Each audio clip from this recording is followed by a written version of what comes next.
chargé de l'Intérieur en exécution de la disposition de l'article 12 du décret 2013-057 cité plus haut, fait en Antananarivo le 23 février 2024. Sur le PS14.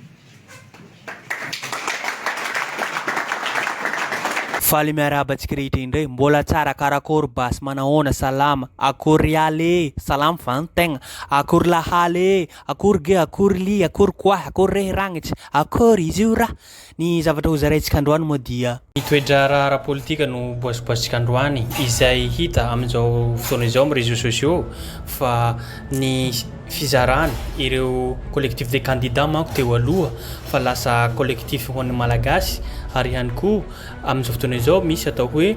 firaisankina ny malagasy izay itambarany ny prositeny team APM HVM ary ny antoko tsara tahafina ary ny ankoatran'izay dia collectif ny ho an'ny malagasy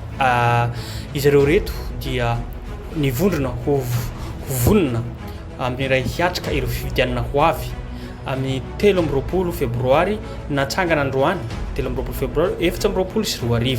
ny plateforme firaisankina ivondronana antoko team prositeny APM HVM ary ny antoko tsara tahafina ID nanambarana fa vonona hiatrika ny fifidianana hatrehina amin'ny taona 2024 ID marika ravalomanina sisiteny andrena solonaiko no pitarika ity plateforme ity ary maro ireo antoko politika mandrafitra izany fifidiana manakaiky vahoaka ny fifidiana sombavambahoaka sy ny be ny tanàna ka tsy maintsy andraisana anjara hoy ny marika ravalomanina filohan'ny antoko timo hanolotra kandida iraisana mivondrona ny firaisankina mivonona haka ny maro anisa mivonona any koa ary miantso ho an'ireo vovonana hanatevina izany ity fanehoan-kevitra ity dia nataon'ny Infoculture Media izay tao amin'ny réseaux sociaux ankoatran'izay anefa misy miteny fanehoan-kevitra amin'izao fotoana izao fa hoe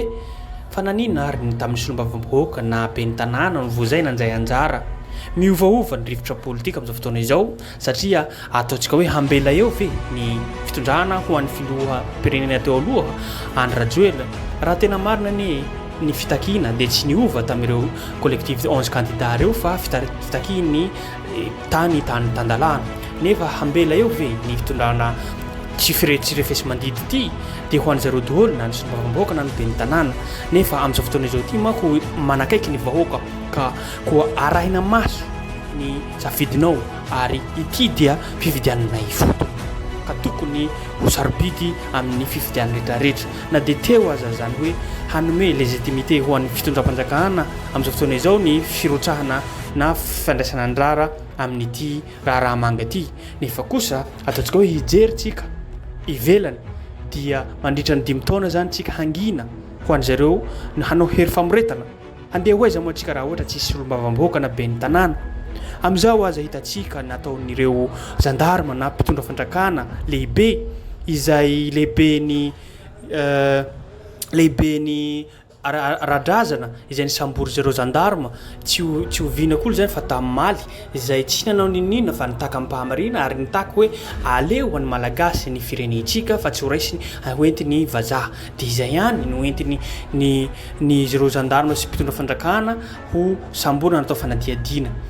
Sotra le izy ho amin'ny vahoaka malagasy manerana ny nosy indrindrandrindra fa eo ray aman-dreny izay mitana ny azomanga ny lovapoko sy ny rehetrarehetra zay voakasika ny raharasaka ao ataontsika amin'ny asabotsy efa nanao point de presse tamin'ny androany hoe raha sanatria ka tsy mahazo alalana isika dia tsy miditra ao fa ajanona amin'ny fotoana manaraka ny fanatanterahana izany androany ary aza fantatra fa tsy nahazo alalana isika dia izao zany no ataontsika atsahatra aloha le zavatra saika ao ataontsika amin'ny asabotsy fa hojerena amin'ny andro manaraka fa ifampiresaka sy ifandamina izay tokony andraikitra tokony misahana an'izay fanomezan-dalana izay isika koa dia manao azafady aminareo ary makasitraka makatelona amin'ny fahatsapanareo fa lehibiazana zao zavatra ataontsika izao ka tsy isy ho tonga eny mahamasina izany amin'ny asabotsy fa ahemotra amin'ny fotoana mampety azy ny zavatra ataontsika mahakasika ny famerenakasina ny tanindrazana sy ny alafady tanindrazana ary ny fitsofandrano ny firenena sy ny vahoaka malagasy hahatsanga hahary amin'izay zay manko ny zava-misy eto amin'ny tany firenentsika raha ianao tsy mirotsaka miditra ao anatin'ny solombavam-bahoaka na ben'ny tanàna mba hahafahanao miaro tenanao na dia solombavam-bahoaka azy ianao maneho hevitra mbola sahiry zareo ihany ny mandefa zandarma na ireo miaramila na polisy ireo hanambotra anao ka ino ary ny tokony hataontsika misy manko manometsiny ny sasany manko mety aminao zao hoe aleo tsy nirotsaka milasa aleo tsy mandatsaka na tsy manome tsy manefa kandida amin'ity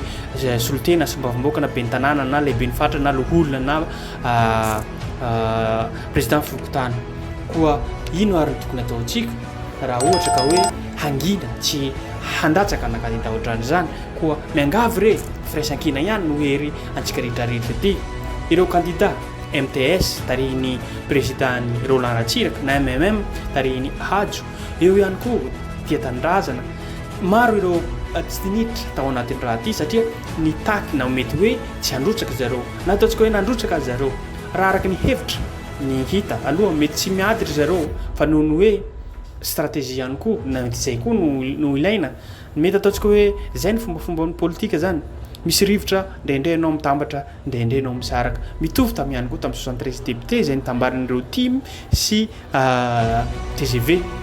koa izay ny rivotra politika koa raha ohatra ambela eo ny fisondrana am'izao hanao la didijadona ohatra ny tenentsika zay eto manko misy vidéo tapatapany izay nivorina ireo firaisankinany any Madagasikara izay niresafintsika teoteo zay koa misaotra antsika rehetrarehetra mijery amin'ny vidéo ary ihany koa firaisankinantsika ihany no hery na dia manolotra kandida anankiray azy ary zareo dia izay no vahaolana satria hanao débat ao amin'ny antenimieram-pirenena mba hisy ataontsika hoe teny avy ny mpanolotra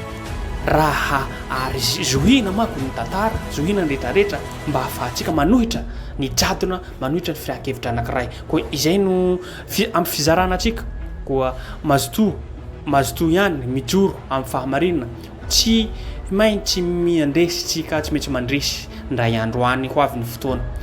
ao no afahantsika mety manonga mpanjakana ao no afahantsika manohitra ny tsirariny ao no afahantsika koa ao rehetrarehetra koa ny firaisankinantsika ihany andeha mifidy ho an'ny solombavam-bahoaka no lakle no voaolana entsika koa zay no afaky ny zarentsika androany misaotra antsika ny heno hatramin'ny farany lanja tokoa ny tanterana eto androany satria dia ampahafantarina antsika eto androany ny fotony joroany zany vonona toko zany sy ny tanjona kendreny sy ny lalana mbola ombany eo amin'ny raha-pirenena eto Madagasikara koa dia lazaretoerana no toko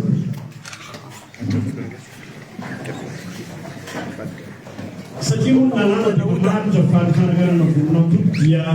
tsy maintsy raketina tsoratra ary rehefa vitsy zany dia misy repotifotsina ny toko taratasy zay tsy maintsy apetraka eo anivony ministry ny atitany mba ho fampampatarana ny fomba ofisialy mba hahafahany zany vonona toko zany hiasa araka ny lalàna manakely eto Madagasikara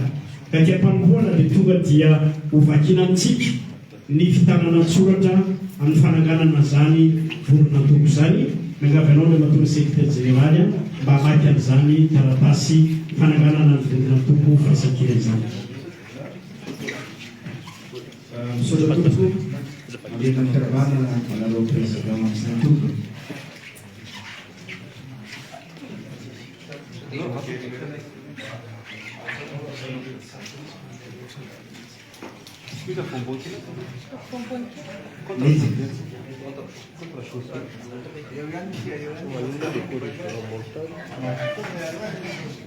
ina re hovakina amintsika zany ity taratasy manamarina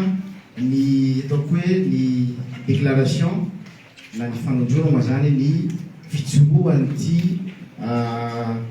regroupement na parti politique zay voaresaka teo mivondrona ao anatiny atao hoe firaisankina amin'ny teny frantsay izy ity fa ilavitsiny fa avadika teny gasy anefa teo. Il a été constitué à la suite d'une assemblée générale constitutive de ses membres fondateurs le 22 février 2024 au lot 2L15 en Kativatu, Antananarivo, est régi par les dispositions du décret numéro 2013-057 fixant les conditions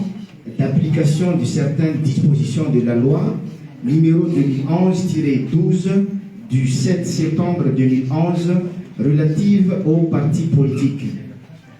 L'objectif du regroupement politique est de présenter et soutenir ensemble, au nom de la coalition des candidats aux élections législatives du 29 mai 2024 et aux élections communales et municipales à venir dans toutes les circonscriptions électorales de Madagascar. La liste des partis politiques membres du regroupement de partis politiques dénommés Fire Sankine et leurs déclarations d'adhésion respectives sont annexées à la présente. Le siège de la coalition se trouve à l'adresse LO2 L15 en Kadivatu Antananarivo et conformément aux dispositions de l'article 10 du décret 2013-057